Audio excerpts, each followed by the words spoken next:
the Cinema Judge!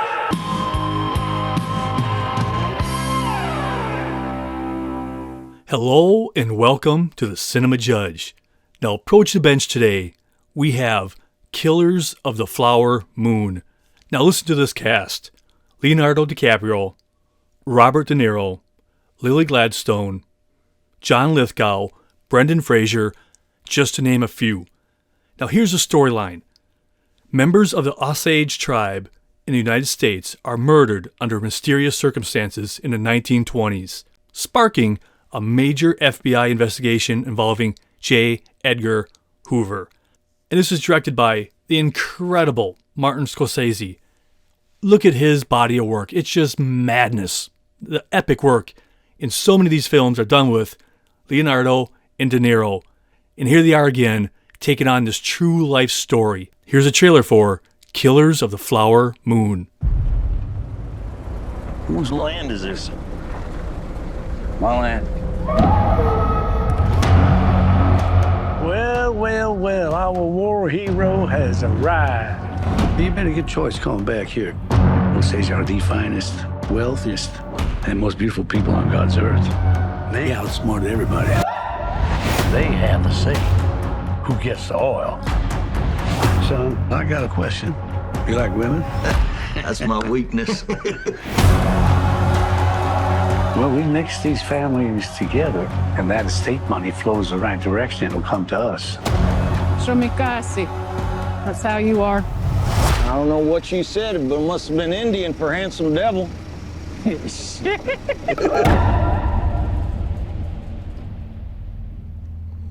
Why did you come here?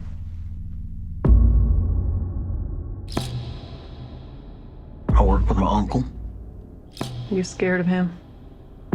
Oh, he's the nicest man in the world. The Osage. Their time is over.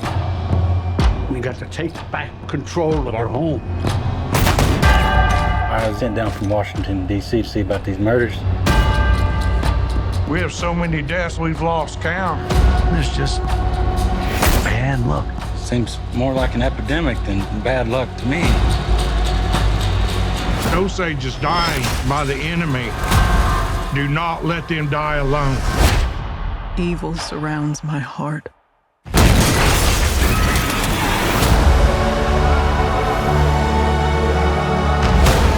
You gotta pick a side. I don't even know if you love me anymore. Of course I love you. And kill these men who killed my family. Did your wife say who she was most afraid of?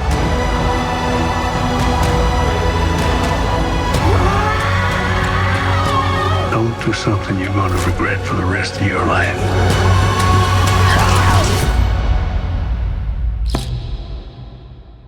I ain't got nothing but regret.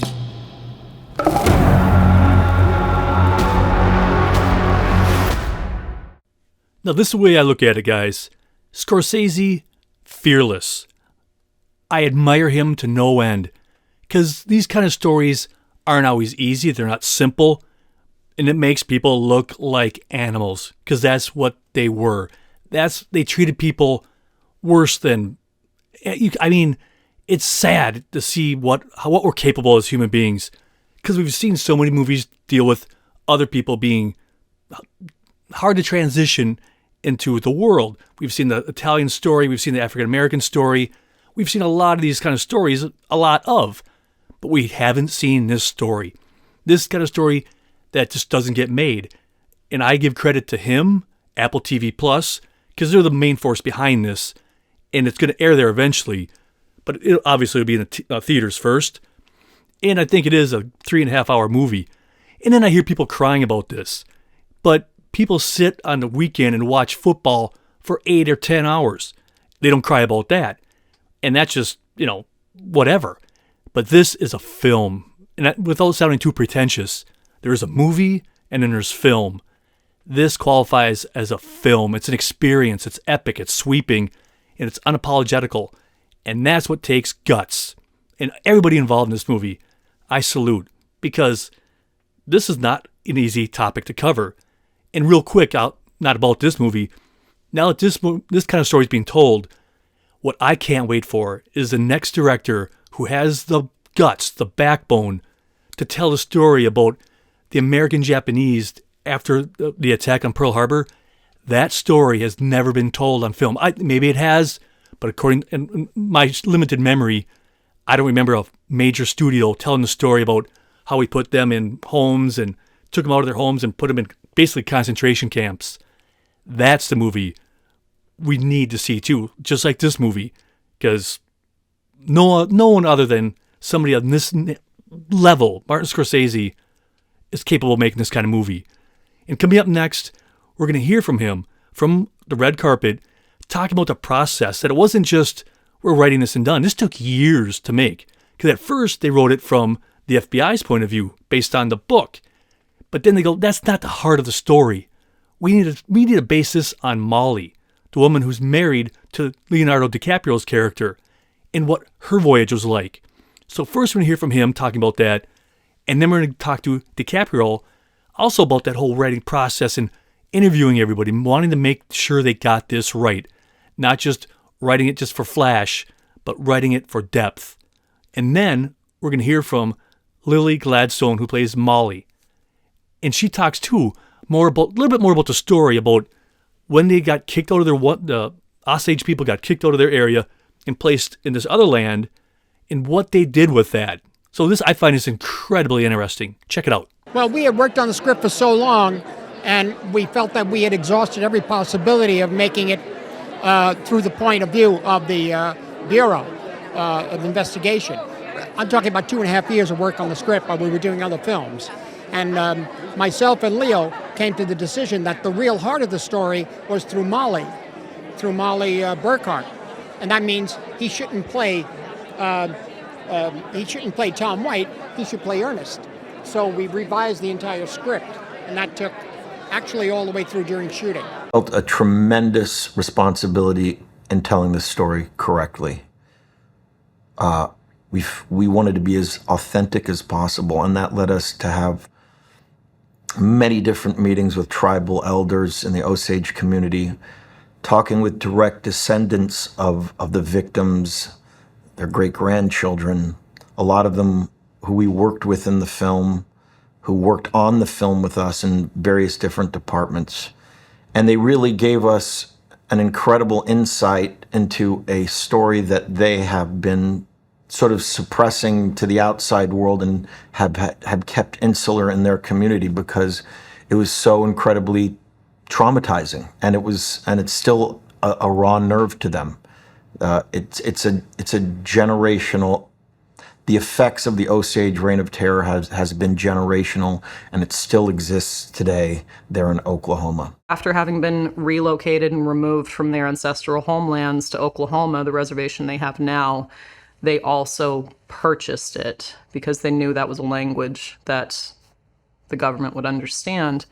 And in doing so, they also had the keen insight to secure the surface mineral rights. So after having been in their new homelands for a pretty short amount of time, just a couple decades, then oil was struck. And overnight, it made Osage, at the time in American history, at that time in the world, the richest people per capita anywhere. I mean, talk about typical. The government shoos them away to another place. Oh, hey, they found liquid gold. Well, now I'll just kill them all and just take it from them. I mean, what a bunch of pigs. And it's just so sad that things like this have happened through history. But that's what these movies are for, to shine a light on it and say, looky here, this is what went down. So coming up next, I have a few featurettes. Now, in these featurettes, the studio, they send me these pre-made mini commercials covering one topic. And in these little clips, you're going to hear interviews. Then while they're doing that, they're going to also have film clips in the background and on the set footage. And a little bit later on, I'll give you a website that you could watch the TV version of this. So you can watch these interviews, watch the on-the-set footage. Because sometimes when seeing that, it just flows a little bit better. But so the first one's going to be this. It's going to be a little bit of an inside look. You're going to hear from the cast and crew talking about just the basic thing about this movie. And then we're going to have some character featurettes First one's with Leo's character, then Lily's, and then De Niro's. So that's what's going to happen. I'm not going to interrupt them because you're here for that, not to hear me interrupt every time. So that's what's going to go down. Well, our war hero has arrived. Killers of the Flower Moon was a series of murders of Osage men and women to bilk them after the discovery of oil on their land. The Osage Reign of Terror was a fascinating piece of American history. I was drawn to the idea to tell this terribly tragic story that was never brought to national attention. Marty obsessed with telling this story with the most honesty that he possibly could. One of the key things was that I was drawn to this world, where friendship and love existed with blatant extortion, exploitation, and murder. When this money started coming, we should have known it came with something else. In our film, Ernest develops a relationship with Molly Burkhart. I don't know what she said, but it must have been Indian for handsome devil. Ernest was encouraged to marry her by his uncle, Bill Hale, in order to get her family's shares in the oil profits. Hale was a very enigmatic presence in Osage country. He definitely represented somebody that wanted to take advantage of the situation at all costs. Their time is over. There was a need to tell this story from Martin Scorsese. There was something intrinsic in him to do this story justice. There's a sinister nature of the murders of the Osage people. Expecting a miracle to make all this go away. You know they don't happen anymore. I wanted to do justice to the Osage so that the audience feels the immensity of the tragedy. The character of Ernest Burkhart, I found absolutely fascinating. Ernest comes to Oklahoma and ultimately falls in love with Molly Kyle. Shomikasi. I don't know what she said, but it must have been Indian for handsome devil. William K. Hale used that as an opportunity to prey upon her wealth. The Osage, they're gonna go. Their time is over. Ernest is under a very strong influence of his uncle. He finds himself getting deeper into murderous lands. I'm sorry for all troubles. Working with Leo and watching this master create this character, it's unbelievable. Ernest's a real-life representation of the incredible greed of that time. I just love money. I love it as much as I love my wife. I feel immense responsibility playing Molly Burkhart. Oil wealth brought a lot of undesired attention to Osage country. This blanket is a target on our backs. Molly's family faced blatant extortion and murder to bilk them out of their wealth. When the murders start happening, Molly challenges the justice system. You want to go to Washington, D.C.? This may be the last thing I do. Molly is really the heroine in a lot of ways. Do you have any idea who might want to harm you? Molly embodies the pain of the Osage people. Please send help. There's murder in Osage, and the police do nothing. It's a powerful film, and I'm honored to stand with the Osage Nation and the descendants of those who perished. I ought to kill these men who killed my family. William King Hale is an extraordinary character. Osage are the most beautiful people on God's earth. He was respectful on the one hand and murderous thug on the other hand. You're gonna make trouble, make it big.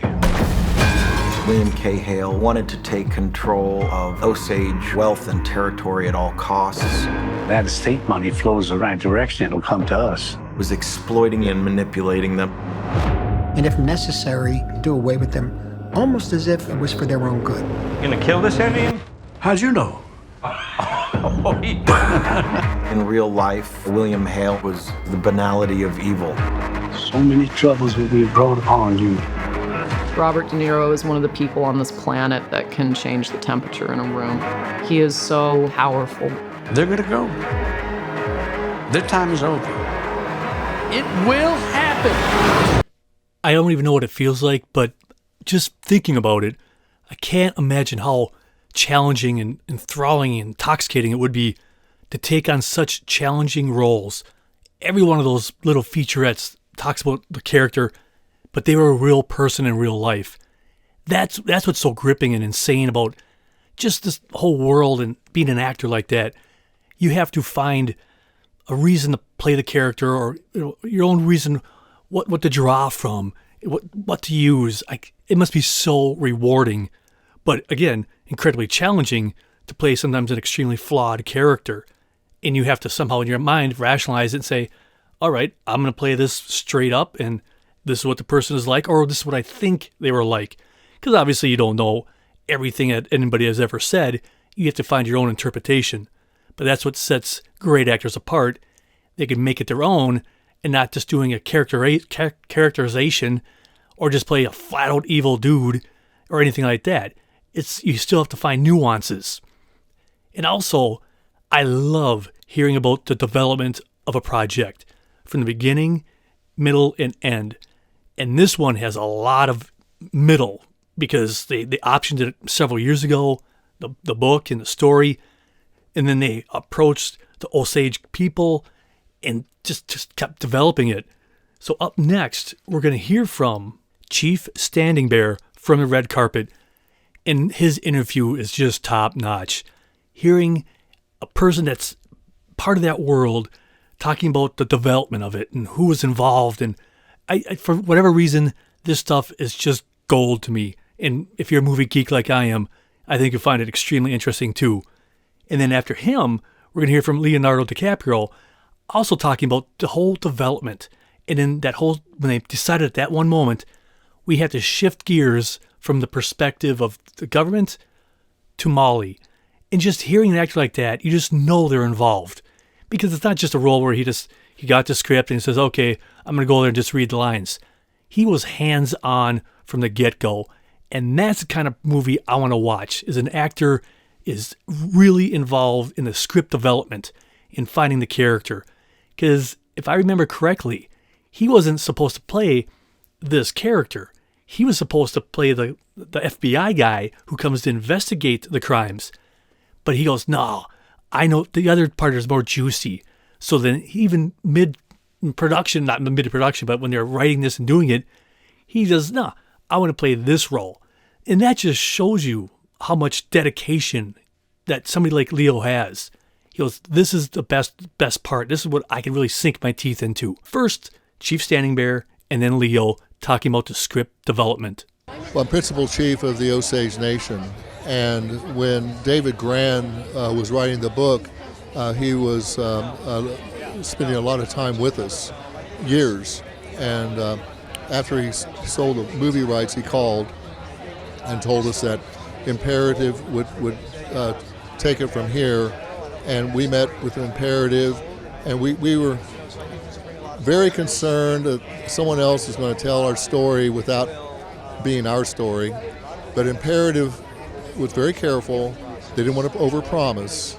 But when they started saying this is a movie that the Osage will be proud of, and they're going to tell the story through the eyes of Molly, that really got us in a positive mood.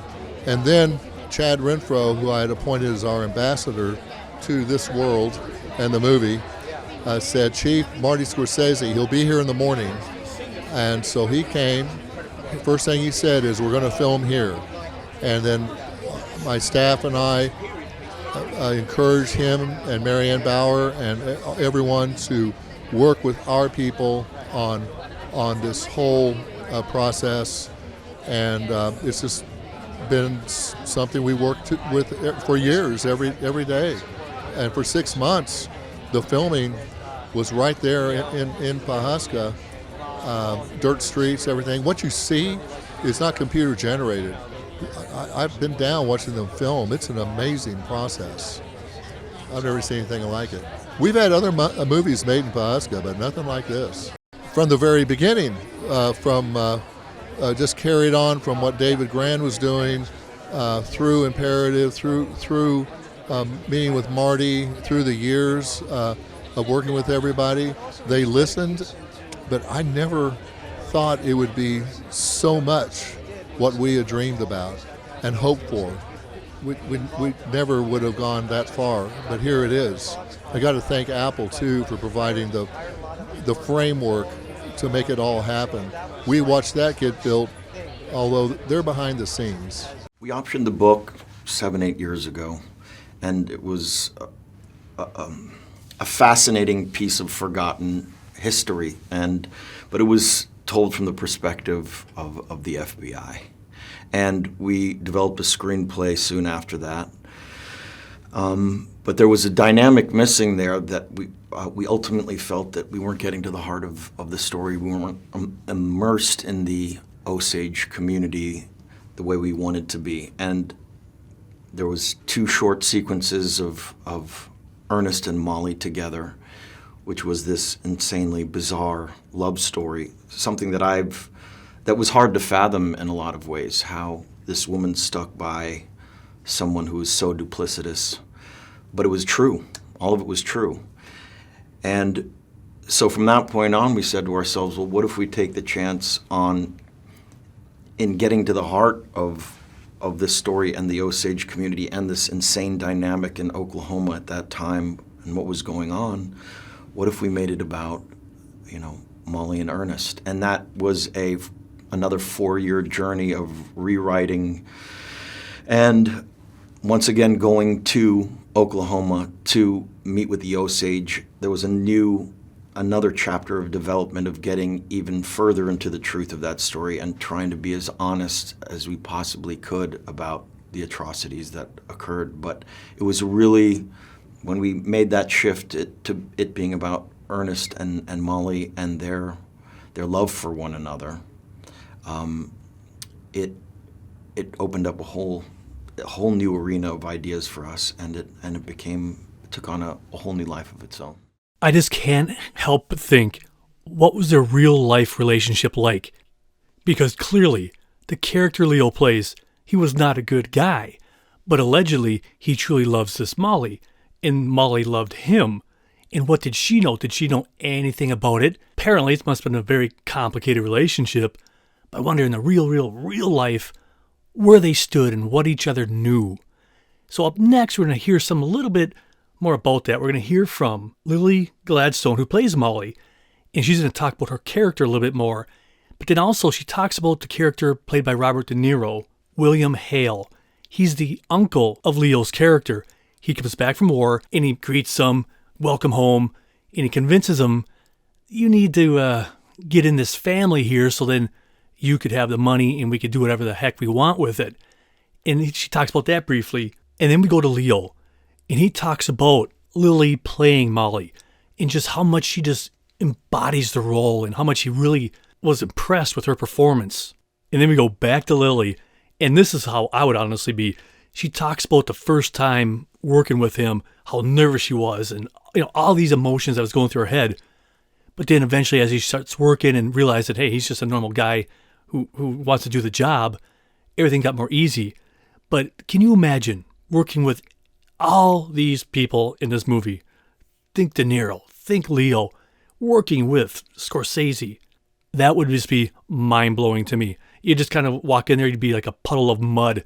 Just drop to the floor and say, okay, I surrender. I can't do it. But being able to do that, rise above these legends, the body of work that they have before you, and you get to do a scene directed by Scorsese, working with Leo. Could you imagine a greater moment in your acting career? I mean, I would just go, boop, bam, on the floor, done.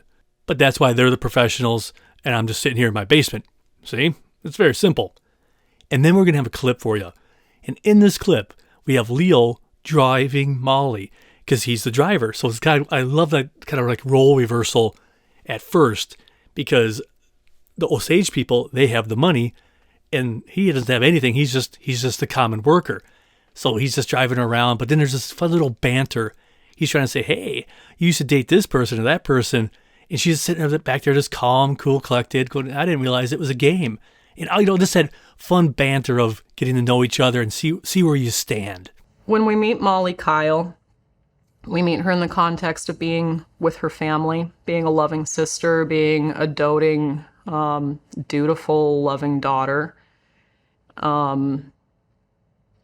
Molly being somebody who's described as easy to like, then in a way fatefully and in a way intentionally meets Ernest Burkhart, who is under her employ as her driver.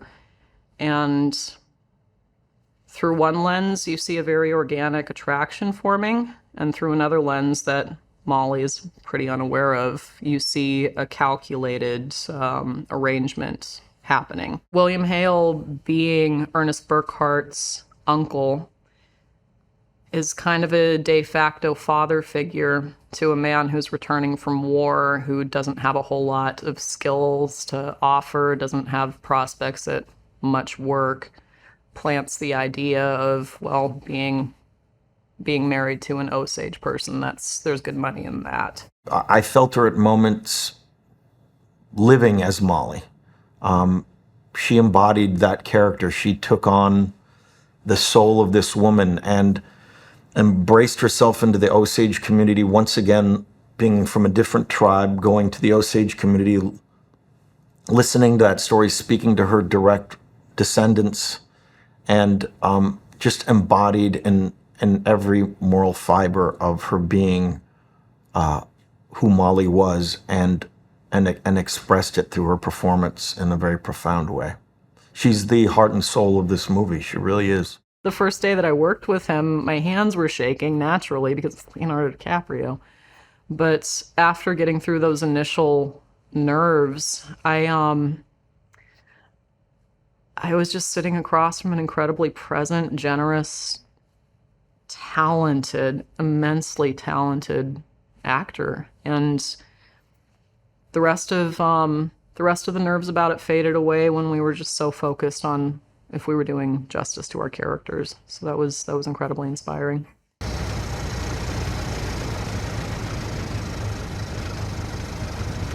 He told me you was going with Matt Williams for a time. You talk too much. I don't talk too much. Just thinking who I got to beat in this horse race, that's all. I didn't realize this was a race. I don't care for watching horses. Well, I'm a different kind of horse. Onkashi. Shomikasi shieko shiajimi. What was that? Shomikasi. That's how you are. I don't know what she said, but it must have been Indian for handsome devil. You gotta love that dance of when you first meet somebody and just figuring out where you are, what's going on, what do they feel about me, all that fun, laughy slappy kind of stuff when you first meet somebody, that you have that tingle. Now, doing research on these characters, I can't even imagine the amount that they had to dig through. And that's what comes up next. We're going to hear from Lily talking about that. What an honor it was to play this character, but getting it right and doing research, reading documents from court papers and everything like that. She covers a lot of great stuff here, so here she is. One of the biggest responsibilities I felt about this role and the way that I had to occupy the space of Molly was that I'm not Osage from the community. I have access points being Blackfeet in Nez Perce and growing up on the Blackfeet Reservation. We don't have something like the Reign of Terror, but we have our own history with not being able to manage our own finances for a time, with, a lot of the things that I think a lot of contemporary Native Americans feel and understand.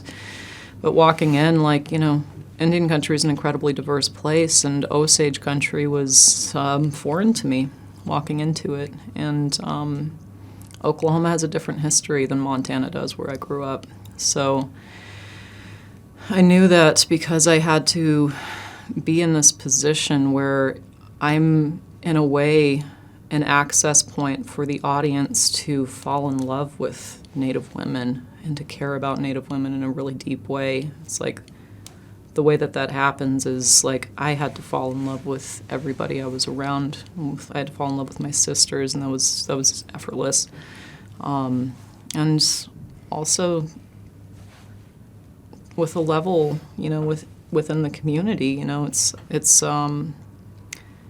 not my community, but I had to carry it as if it were, as if they were stories from my family, as if I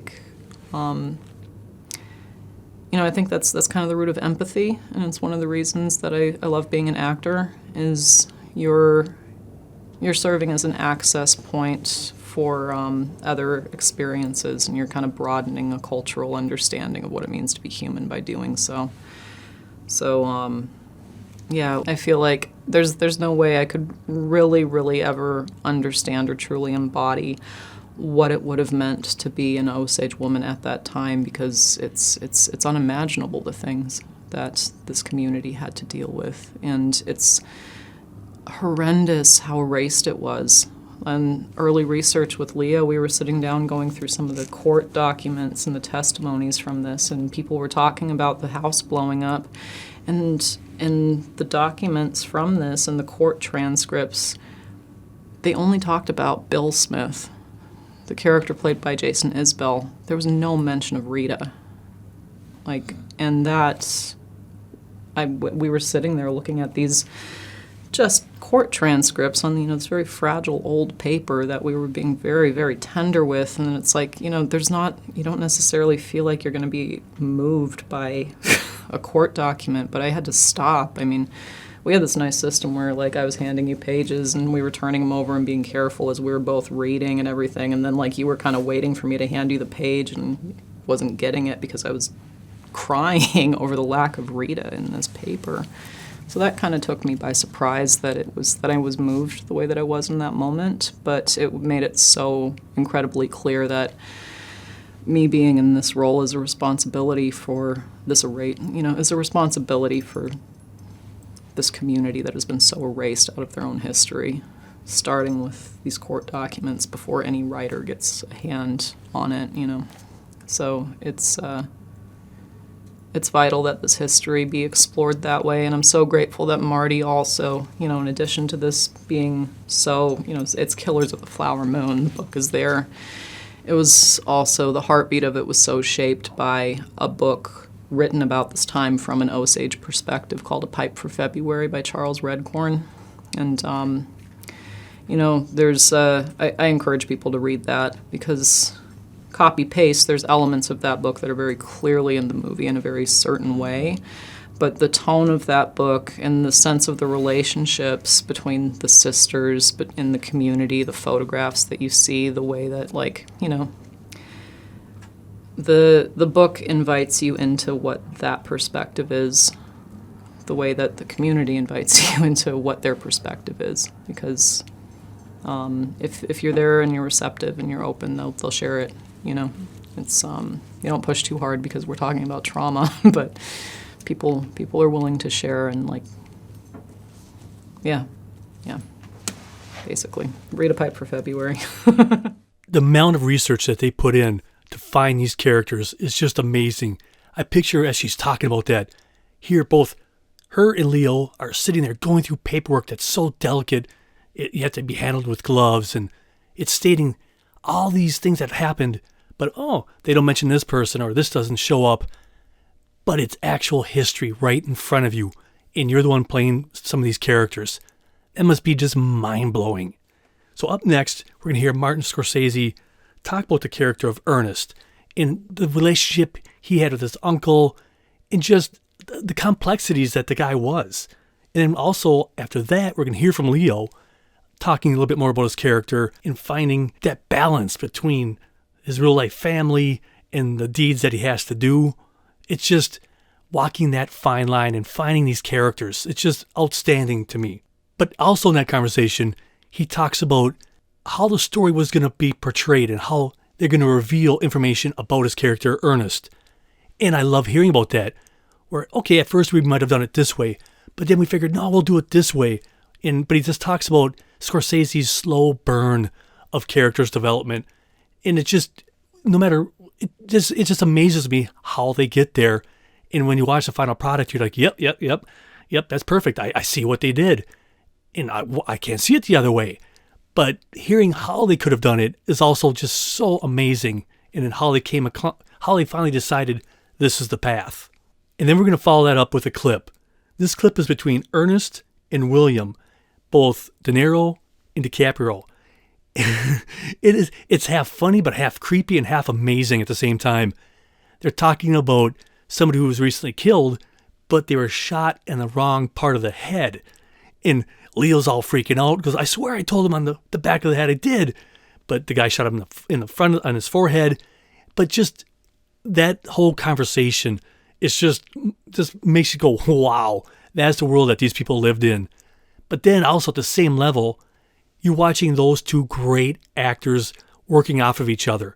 How much of that was completely scripted? How much was improv? And just them working off each other because they've worked together a lot. And it just, there's this natural fluidity with them.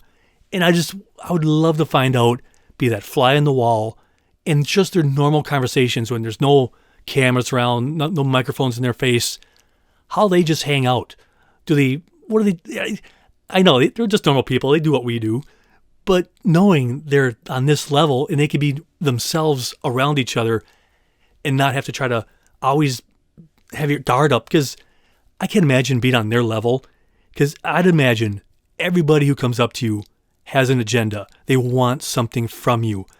And that must be so annoying after a while. You just put up barriers. I would. But apparently these guys are, every time you hear people talk to them, they seem down to earth and normal.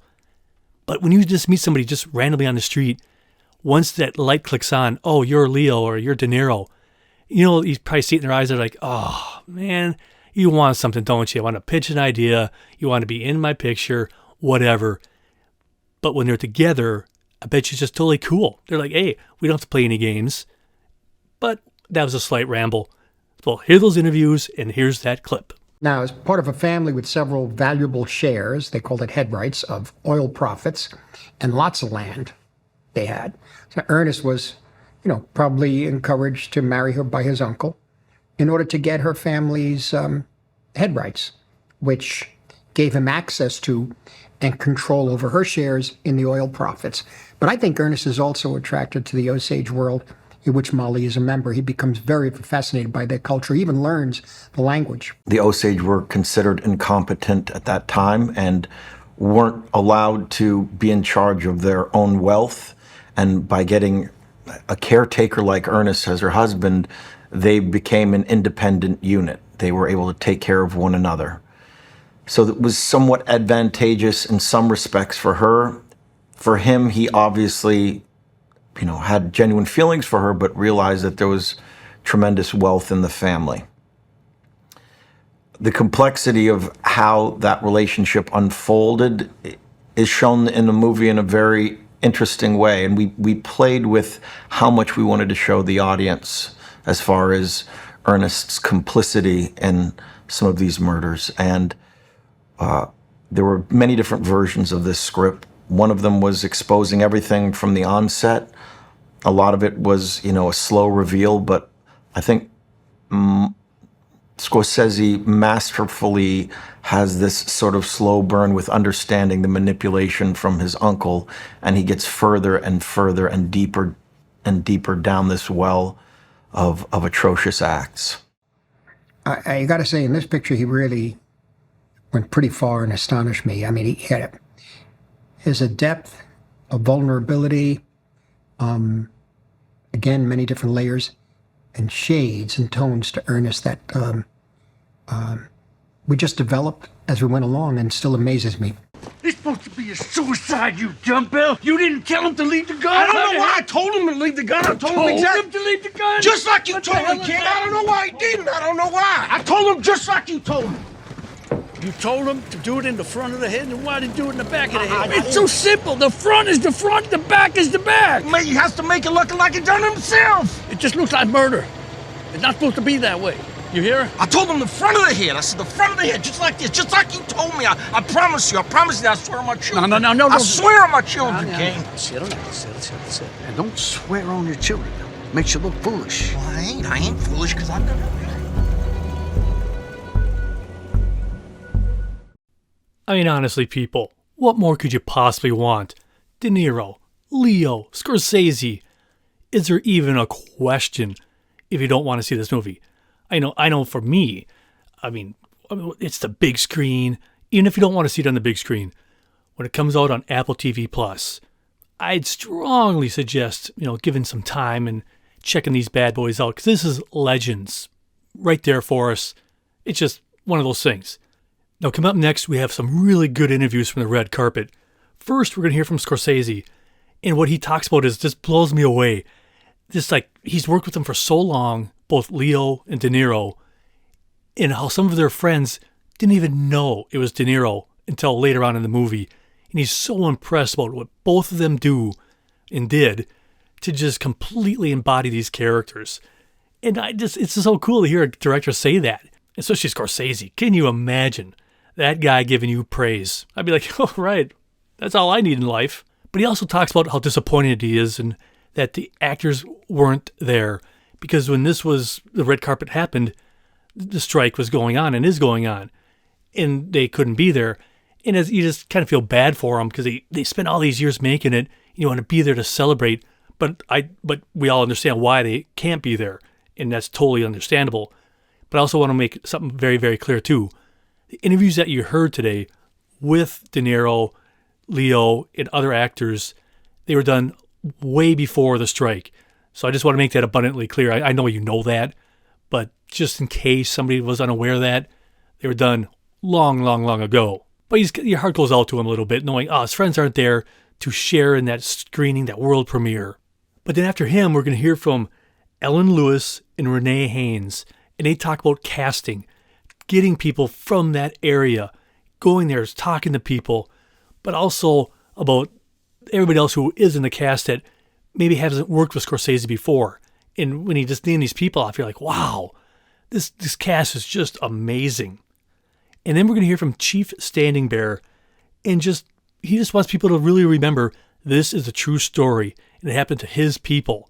And just that they're still standing strong, no matter what happened to them, the end result, they're still here.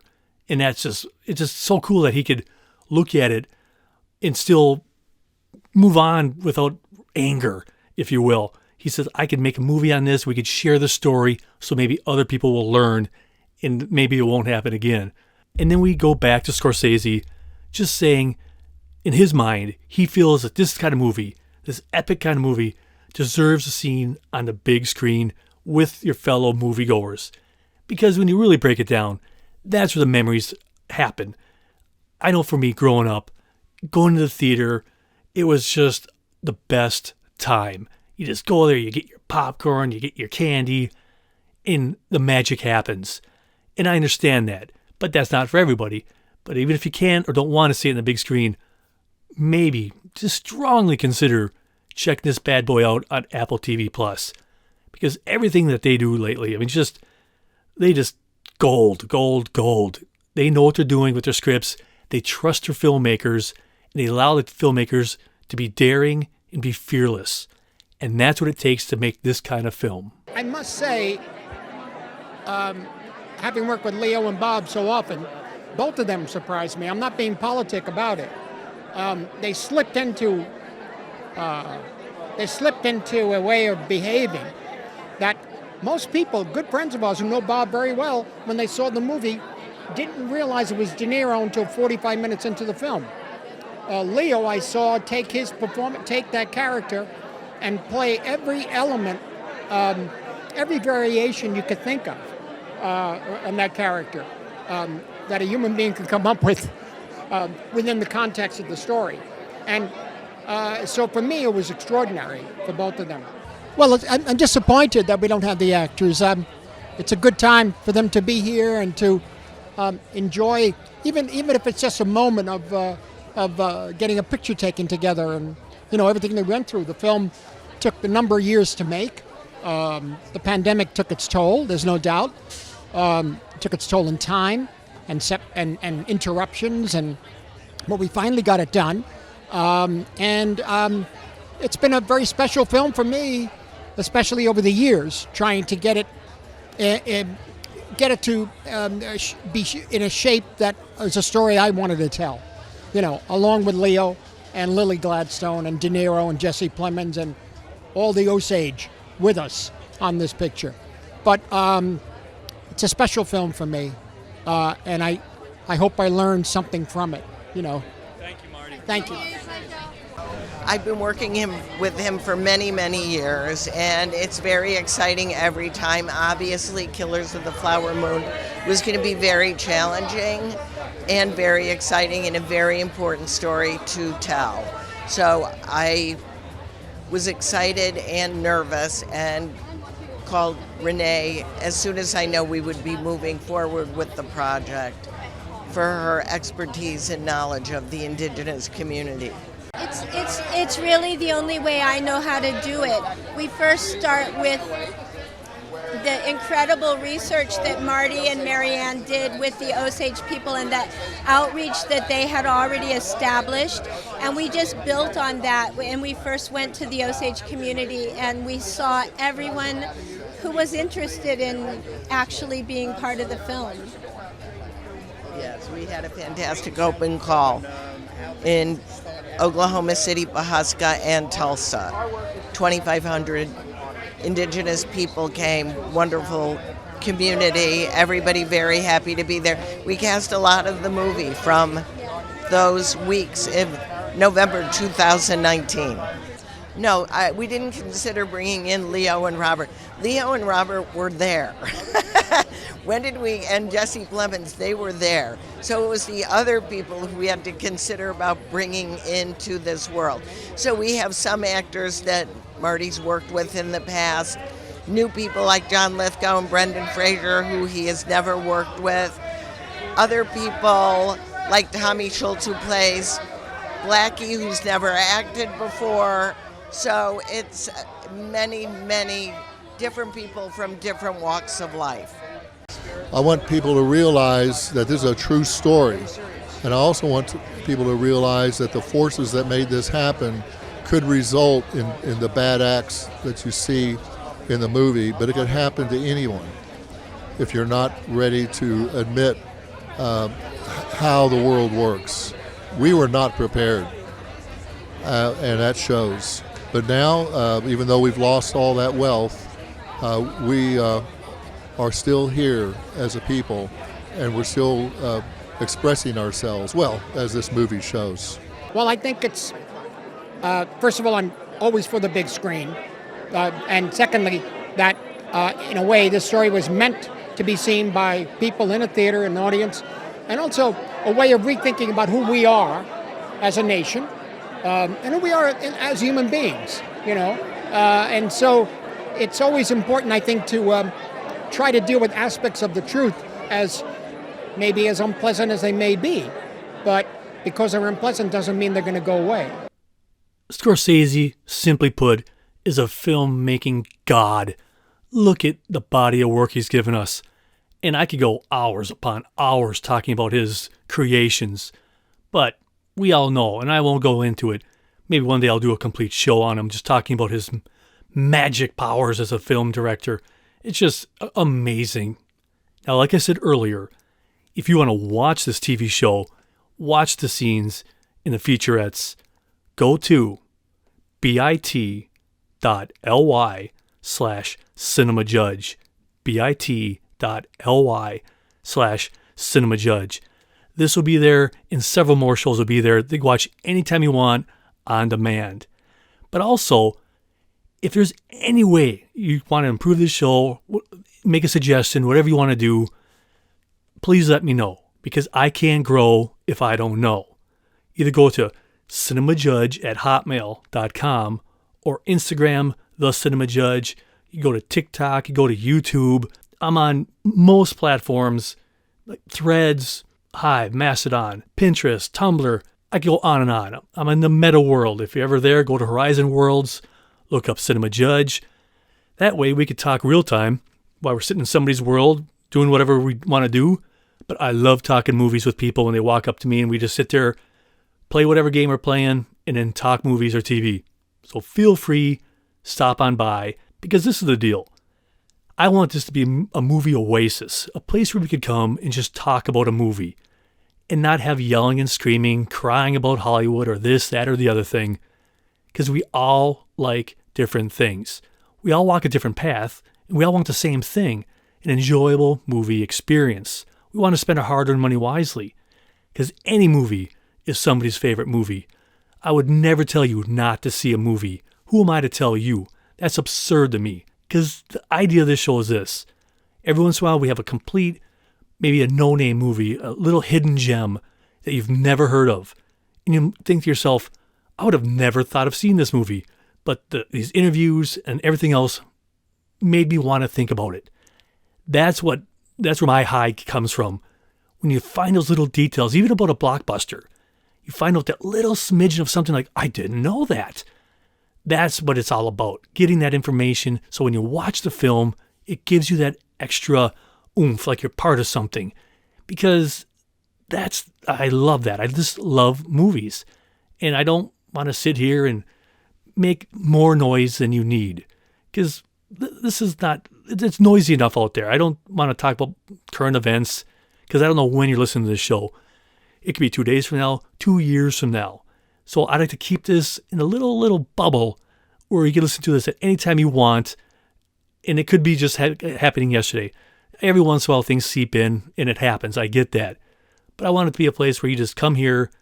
It could be any time and you're just listening to it as if it was happening now. Because I love hearing how you listen to this show. Whether you're driving to work, sitting at home, listening as a nightlight where you play it throughout the night, whatever works for you. All I got to say is I always just hope my voice finds you well. Because wherever, whenever, or whatever you do, this is for you. Because coming up next, this is where I thank you. People who listen to the last episode, I usually try to mention as many as I possibly can. But you might say to yourself, hey, what's going on there, buddy? I listen to a lot of your old shows and you don't give me a shout out. Well, it's impossible to track all that stuff. It's just much easier to say last episode and I list them off. And it's just ballpark. It's not specifical. Sometimes it's just general area. I assure you, I do a happy dance every time I see somebody listen. And that's no joke. When I list off your names, your city or country or whatever, I'm not just saying it flippantly. When I see that stuff come up, I'm like, yes, somebody from somewhere listened to this show and maybe they learned something. That's what I like. So don't think for one iota of a second I don't give a darn about, people listening, because I do. It makes my day. I kid you not. So to everybody around the world, from the United States, Germany, you guys are great. Every week you're there, you listen, you share it with your friends, whatever you're doing. Truly thank you, Germany. Same thing with Portugal and the Philippines. Outstanding. I can't thank you enough. Minneapolis, Minnesota, St. Paul, Minnesota, Stillwater, Minnesota, New York, Chicago, Illinois, Nashville, Tennessee, Jonesboro, Arkansas, Council Bluffs, Iowa, Clovis, New Mexico, Bay City, Michigan, Miramar Beach, Florida, Frankfurt am Hesse, Sintra, Lisbon, Metro Manila, and Brandenburg, just to name a few. So to every solitary one of you, thank you. And today's bourbon shout-out goes out to the incredible people at Design a Bunch Floral. These guys, every time I order from them, they're quick, they're awesome, and their designs are spectacular. So if you live in this area, near Bloomington, Minnesota, check out Design a Bunch Floral. Unbelievable. They're off of Normandale Lake Boulevard. Top-notch people. I've been going to them for years. So to you guys at Design a Bunch Floral, cheers. And like I told you earlier, when I'm doing this as a TV show, I am cranking the tunes. Because I don't need to sit here and worry about talking and noise and all that stuff. My happy place is editing the TV version of this before it comes to this podcast. And when I'm doing that, that's just sheer happiness for me. So there, I'm cranking out tunes. So what I did this week was I listened to Bat Out of Hell by Meatloaf because it's an awesome album. If you've never listened to it, you got to give it a shot. Beautiful, awesome, perfect album. But then I listened to the newly redone Dark Side of the Moon. It's redone by Roger Waters, and it is done in a completely original, artistic way. And I've heard a lot of people crying and complaining about it. Hey, and that's their jam. Like I said, I'm never here to tell you to like something or not like something. But the tones and the spoken word in some of the songs, and just the bluesy, jazzy, just I don't even know the words for it because I'm not a musician. But what he did with this album, when he did it his own little version of it, or not little version, but big version of it, Dark Side of the Moon Redux, unbelievable. I personally loved it. I think I listened to it at least 3 or 4 times. And that's just me. I mean, I'm a huge Roger Waters fan in Pink Floyd. I mean, both separately and alone, what have you. Brilliant entertainer. And it's just amazing. And if you ever have a chance to see him live, you got to do it because he puts on one massively glorious show. And even though it wasn't Roger Waters, but one time when I went to a Pink Floyd concert, and it was just one of my greatest experiences ever at a concert. It was how I didn't get kicked out. I'll never know, but I digress. So I listened to that. If you have a time or whatever device you have, give it a shot, but do it with an open mind because it is original and unique, but also beautiful. And then I wasn't done with the episode yet. So then I delved a little bit in my past, and I listened to David Gray, his album White Ladder. It is so wonderful. There's so many songs on that. It just brings me right back to that era. Because I remember when the first time I heard the album, I think it was March of 2003, and I was in Grand Cayman with my girlfriend, soon to become my wife, and that song was playing on the sunset like cruise thing on a boat. David Gray, White Ladder was playing, and there's a song on there called Sail Away with Me, I think it's called. But it fit perfectly because you're on a boat and you're sailing out there and the sun was setting. Masterful album.